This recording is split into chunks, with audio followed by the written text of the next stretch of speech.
ವೀಕ್ಷಕರೇ, ನೀವು ನೋಡ್ತಾ ಇದ್ದೀರಾ ಜಿಟಿವಿ ಕನ್ನಡ ನ್ಯೂಸ್. ನಾನು ವಿಜಯಲಕ್ಷ್ಮಿ ಮೆಟ್ಟಗಾರ್.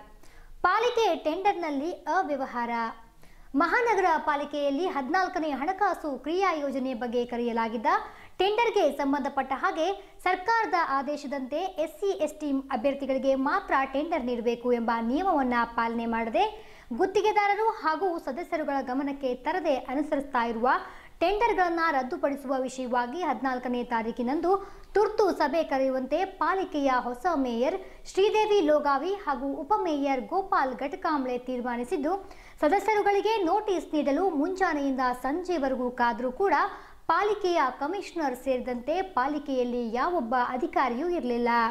ಆದರೆ ಹಾಜರಾತಿ ಪುಸ್ತಕದಲ್ಲಿ ಮಾತ್ರ ಎಲ್ಲರೂ ಸಹಿ ಹಾಕಿದ್ದು, ಈ ಬಗ್ಗೆ ಅಧಿಕಾರಿಗಳ ವಿರುದ್ಧ ಸೂಕ್ತ ಕ್ರಮ ಕೈಗೊಳ್ಳುವುದಾಗಿ ಮೇಯರ್ ಹಾಗೂ ಉಪಮೇಯರ್ ಪತ್ರಿಕಾಗೋಷ್ಠಿಯಲ್ಲಿ ತಿಳಿಸಿದ್ದಾರೆ. ಬೆಳಗ್ಗೆಯಿಂದ ಮೇಯರ್ ಅವರು, ನಾನು ಡೆಪ್ಟಿ ಮೇಯರ್ ಅವರು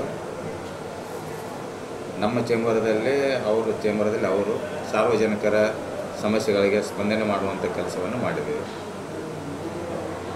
ಅದಾದ ನಂತರ ನಮ್ಮ ಮಹಾನಗರ ಪಾಲಿಕೆ ಸದಸ್ಯರ ಹಾಗೂ ಎಲ್ಲರ ನಿರ್ಣಯದಂತೆ ನಾವು ಸಭೆ ಕರೆಯಲಿಕ್ಕೆ ಕೆಲವು ನಮ್ಮ ಪರಿಷತ್ ಕಾರ್ಯದರ್ಶಿಗಳು ಇರ್ಬೋದು, ವ್ಯವಸ್ಥಾಪಕರು ಇರ್ಬೋದು, ಅಧಿಕಾರಿಗಳಿಗೆ ನಾವು ಸಂಪರ್ಕ ಮಾಡಿದಾಗ ಅವರು ಯಾರು ಆಫೀಸ್ನಲ್ಲಿಲ್ಲ ಅಂತ ಕಂಡು ಬಂದಾಗ 3-3:30 ಗಂಟೆಗೆ ಮೇಯರ್ ಅವರು ನಾವು ಆಫೀಸದಲ್ಲಿ ಸಾಕಷ್ಟು ಸಿಬ್ಬಂದಿಗಳು ಇಲ್ಲ ಅಂತ ಗೊತ್ತಾದಾಗ ನಾವು ಇನ್ಸ್ಪೆಕ್ಷನ್ ಮಾಡಿದಾಗ ಇಂಜಿನಿಯರ್ ಸೆಕ್ಷನ್ ಇರ್ಬೋದು, ಆಡಳಿತ ವಿಭಾಗ ಇರ್ಬೋದು, ಹಾಗೂ ಹೆಲ್ತ್ ಸೆಕ್ಷನ್ ಇರ್ಬೋದು, ಎಲ್ಲ ಸೆಕ್ಷನ್ಗಳಲ್ಲಿ ಹಾಗೂ ರೆವಿನ್ಯೂ ಸೆಕ್ಷನ್ ಇರ್ಬೋದು, ಎಲ್ಲ ಸೆಕ್ಷನ್ಗಳನ್ನು ನಾವು ಮೇಯರ್ ಅವರು ಕೂಡಿ ಇನ್ಸ್ಪೆಕ್ಷನ್ ಮಾಡಿದ್ದೀವಿ. ಅದರಲ್ಲಿ ಸಾಕಷ್ಟು ಅಧಿಕಾರಿಗಳು ಗೈರು ಹಾಜರಿದ್ದು ಅಟೆಂಡೆನ್ಸ್ ಬುಕ್ಕಲ್ಲಿ ಸಹಿ ಮಾಡಿದ್ದು ಕಂಡು ಬಂದಿದ್ದು. ಈ ರೀತಿ ಆಡಳಿತವನ್ನು ನೋಡಿದಾಗ ನಮಗೆ ಭಾಳ ಬೇಜಾರಾಗಿದೆ. ಇನ್ನು ಮುಂದೆ ಶಿಸ್ತುಬದ್ಧವಾಗಿ ಅಧಿಕಾರಿಗಳು ಸಮಯಕ್ಕೆ ತಕ್ಕಂತೆ ಸರಿಯಾಗಿ ಕಾರ್ಯನಿರ್ವಹಿಸಲು ಮೇಯರ್ ಅವರು ಈ ಸಂಬಂಧಪಟ್ಟ ಅಧಿಕಾರಿಗಳಿಗೆ ಕಟ್ಟುನಿಟ್ಟಿನ ಕ್ರಮ ಕೈಗೊಳ್ಳಲಿಕ್ಕೆ ಈ ಕಚೇರಿಯಲ್ಲಿ ಇರದಂಥ ಅಧಿಕಾರಿಗಳಿರ್ಬೋದು, ಆಡಳಿತ ಸಿಬ್ಬಂದಿಗಳಿರ್ಬೋದು, ಅವರಿಗೆ ನೋಟಿಸು ಜಾರಿ ಮಾಡಲು ಆದೇಶ ಮಾಡಿದ್ದಾರೆ. ಅದರ ಪ್ರಕಾರ ಮುಂದಿನ ಕ್ರಮ ಕೈಗೊಳ್ಳಲಿಕ್ಕೆ ನಾವು ಜಿಲ್ಲಾಧಿಕಾರಿಗಳ ಜೊತೆನೂ ಮಾತಾಡ್ತಾ ಇದ್ದೇವೆ. ಅದರ ಜೊತೆಗೇನು ಮುಂದಿನ ಸರಿಯಾದ ಮಾಹಿತಿ ಕೊಡದೇ ಇದ್ದಲ್ಲಿ ಅಂಥವರ ಬಗ್ಗೆ ಯೋಗ್ಯ ಕ್ರಮ ಕೈಗೊಳ್ಳಲು ಮೇಯರ್ ಅವರು ಆದೇಶವನ್ನು ಮಾಡಿದ್ದಾರೆ.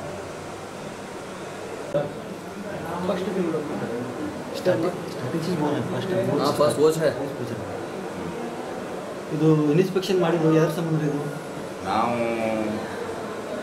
ಆಡಳಿತದ ಹಿತದೃಷ್ಟಿಯಿಂದ ಹಾಗೂ ನಾವು ಈ 14ನೇ ಹಣಕಾಸು ಕ್ರಿಯಾ ಯೋಜನೆ ಬಗ್ಗೆ ಟೆಂಡರ್ ಕರೆದಿದ್ದಾರೆ. ಆ ಟೆಂಡರ್ದಲ್ಲಿ ಎಸ್ಸಿ ಎಸ್ಟಿ ಸರ್ಕಾರದ ಆದೇಶದಂತೆ ಎಸ್ಸಿ ಎಸ್ಟಿ ಏನು ಕಾಂಟ್ರಾಕ್ಟರ್ಗಳು ಇದ್ದಾರೆ ಅವರಿಗೆ 24.10 ಹೊರತುಪಡಿಸಿ ಅವರಿಗೆ ಕರೆಯಬೇಕು, ಅವರಿಗೆ ಟೆಂಡರ್ ಕೊಡಬೇಕು ಅಂತೇಳಿ ಸರ್ಕಾರದ ಆದೇಶ ಇತ್ತು. ಆ ನಿಯಮವನ್ನು ಪಾಲನೆ ಮಾಡದೆ ತಮಗೆ ಮೊದಲಿನ ಹಾಗೆಯೇ ಟೆಂಡರನ್ನು ಕರೆದದ್ದು ರದ್ದುಪಡಿಸಬೇಕು ಅಂತೇಳಿ ಸಾಕಷ್ಟು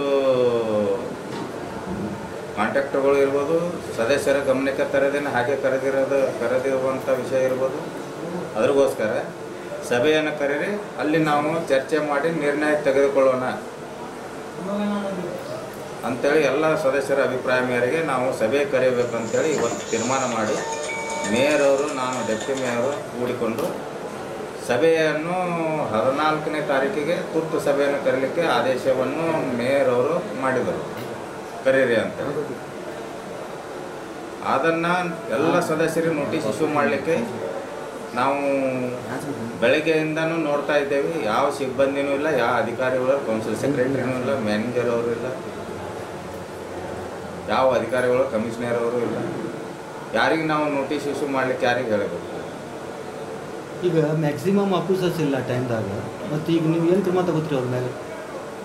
ಅದನ್ನೇ ನಾವು ಇವತ್ತು ಯಾರು ಅಧಿಕಾರಿಗಳು ಇಲ್ಲ, ಯಾವ ಕಾರಣಕ್ಕಾಗಿಲ್ಲ ಅವರಿಗೆಲ್ಲರಿಗೂ ನೋಟಿಸ್ ಇಶ್ಯೂ ಮಾಡಲಿಕ್ಕೆ ಹೇಳಿದ್ದೇವೆ. ಅವರಿಗೆ ಸೂಕ್ತವಾದ ಉತ್ತರ ನಮಗೆ ಸಿಗದೇ ಇದ್ದಲ್ಲಿ ಅವರ ಮೇಲೆ ಕ್ರಮ ಕೈಗೊಳ್ಳಲಿಕ್ಕೆ ಮುಂದೆ ನಾವು ಕ್ರಮ ಕೈಗೊಳ್ಳಲಿಕ್ಕೆ ಅವರಿಗೆ ಶಿಫಾರಸು ಮಾಡ್ತೇವೆ.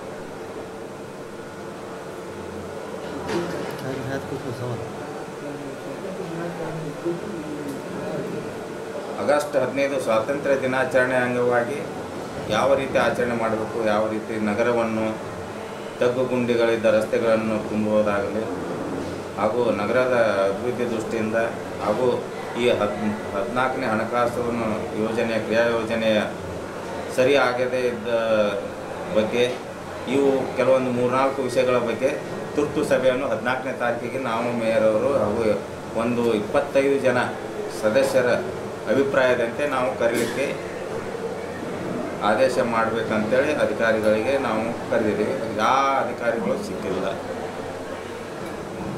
ಅದಕ್ಕೋಸ್ಕರ ನಾವು ನಾಳೆ ಸೋಮವಾರ ದಿವಸ ನಾವು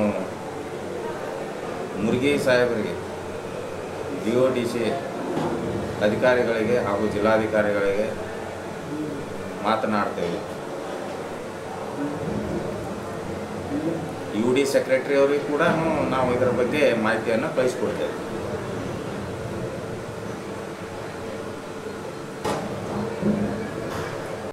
ಸಾರಾಯಿಗೆ ಇನ್ನೆಷ್ಟು ಬಲಿ?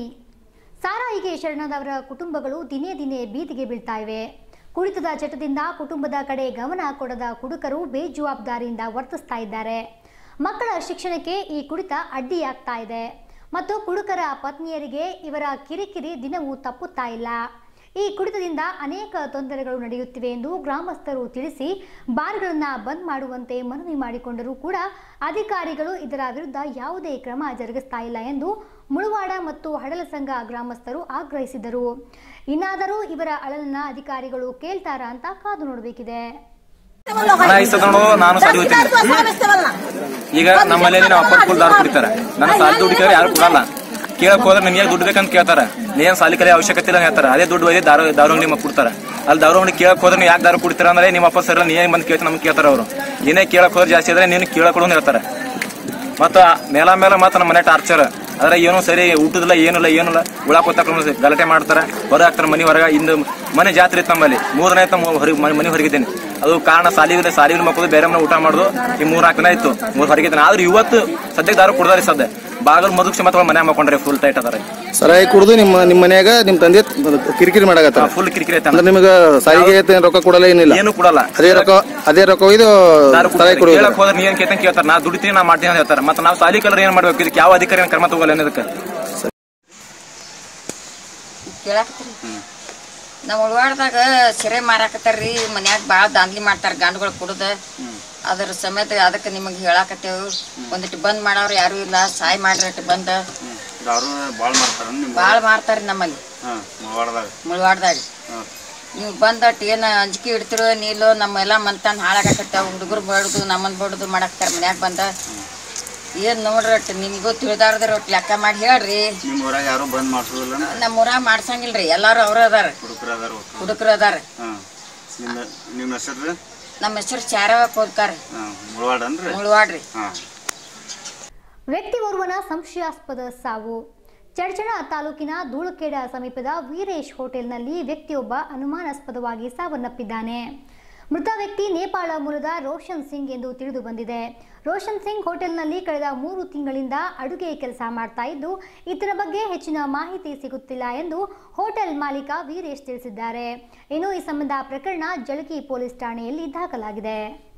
ಇದಿಷ್ಟು ಈ ಹೊತ್ತಿನ ಸುದ್ದಿ. ಮತ್ತಷ್ಟು ಸುದ್ದಿಗಾಗಿ ನೋಡ್ತಾ ಇರಿ GTV ನ್ಯೂಸ್. ಜಿ ಅಂದ್ರೆ ಇದು ಜೀನಿಯಸ್.